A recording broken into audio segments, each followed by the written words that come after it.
বন্ধুরা, আপনারা অনস্ক্রিনে দেখতেই পাচ্ছেন একটি রেশন কার্ডের স্ট্যাটাস আমরা চেক করেছি। তো এই রেশন কার্ডের স্ট্যাটাসে দেখাচ্ছে পুরো ডিটেলস এবং এখানে রেড কালার রয়েছে, অর্থাৎ এই রেশন কার্ডটি বন্ধ হয়ে গেছে। এখানে দেখুন আধার এবং মোবাইল নাম্বারটি লিংক নেই এই রেশন কার্ডে। তো এইখানে নিচে যে অপশানটি রয়েছে ডু ইকেওয়াইসি, অর্থাৎ এই রেশন কার্ডে ইকেওয়াইসি করতে হবে, এটা অ্যাক্টিভ করানোর জন্য। এই রেশন কার্ডটি বর্তমানে বন্ধ, এটা অ্যাক্টিভ করাতে ইকেওয়াইসি করতে হবে, অর্থাৎ এই রেশন কার্ডে আধার লিঙ্ক করতে হবে। তো আপনারা কিভাবে রেশন কার্ডে আধার লিঙ্ক করবেন দেখাবো আজকের এই ভিডিওতে। তো এর জন্য department of food and supplies, government of West Bengal, এই অফিসিয়াল ওয়েবসাইটে আমরা চলে আসব। আপনাদের সুবিধার্থে এই অফিসিয়াল ওয়েবসাইটের লিঙ্ক আমাদের এই ভিডিও ডেসক্রিপশানে দিয়ে দেব। তো এরপর সিটিজেন্স হোম এই অপশানটিতে আমাদের ক্লিক করতে হবে।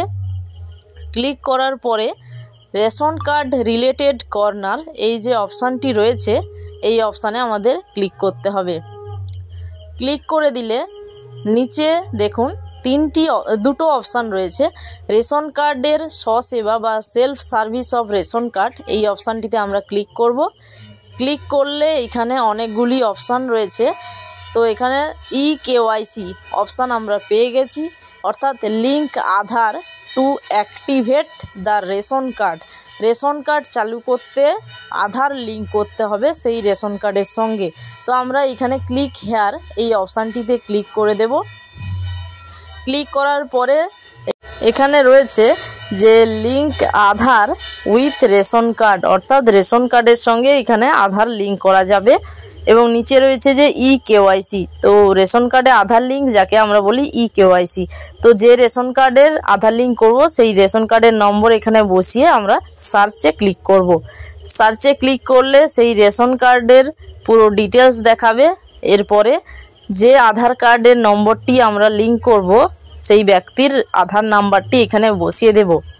বসানোর পরে এই যে চেক বক্স রয়েছে এটাই ক্লিক করে দেব। ক্লিক করার পরে সেন্ড ওটিপিতে আমরা ক্লিক করব। ক্লিক করলে আধার কার্ডে যেই মোবাইল নাম্বারটি লিঙ্ক রয়েছে সেই মোবাইল নাম্বারে 6 সংখ্যার ওটিপি আসবে। সেই ওটিপিটি এই এন্টার ওটিপির ঘরটিতে বসিয়ে আমরা সাবমিটে ক্লিক করে দেব। তো এরপর সেই ব্যক্তির আধার কার্ডের পুরো ডিটেলস দেখাচ্ছে ছবি সহ। তো এরপর আমরা এখানে ভেরিফাই অ্যান্ড সাবমিট যে অপশানটি রয়েছে এই অপশানে আমরা ক্লিক করে দেব। ক্লিক করার পরে এখানে রয়েছে যে no mobile number is linked with your family, please add one mobile number, অর্থাৎ এই পরিবারে কোনো মোবাইল নাম্বার লিঙ্ক নেই। তো এই জন্য আমরা ওকে করে দিয়েছি এবং যে মোবাইল নাম্বারটি লিঙ্ক করব সেটা এখানে বসিয়ে সেন্ড ওটিপিতে ক্লিক করে দেব। সেন্ড ওটিপিতে ক্লিক করলে এখানে সেই মোবাইল নাম্বারে 4টি সংখ্যার ওটিপি চলে আসবে, 4 ডিজিটের 4 ডিজিট। তো সেই ওটিপি এখানে বসিয়ে আমরা ভেরিফাই অ্যান্ড সাবমিট এই অপশানটিতে আমরা ক্লিক করে দেব। ক্লিক করে দিলে এখানে দেখুন Aadhaar has been successfully linked with your ration card. তো এখানে আধার কার্ড এবং রেশন কার্ড লিঙ্ক হয়ে গেছে, কিন্তু এটা অ্যাক্টিভ হতে কিছুদিন টাইম লাগবে। তো এই প্রসেসে আপনারা রেশন কার্ডের ইকেওয়াইসি বা রেশন কার্ডের সঙ্গে আধার কার্ড লিঙ্ক করাতে পারবেন। তো অবশ্যই ভিডিও পুরোটা দেখার জন্য অসংখ্য ধন্যবাদ। এবং আমাদের চ্যানেলে আপনি যদি নতুন সদস্য হন চ্যানেলটিকে সাবস্ক্রাইব করে আমাদের সাথে যুক্ত থাকবেন। দেখা হচ্ছে আরও কোনো নতুন একটি ভিডিও নিয়ে। সবাই ভালো থাকবেন, সুস্থ থাকবেন।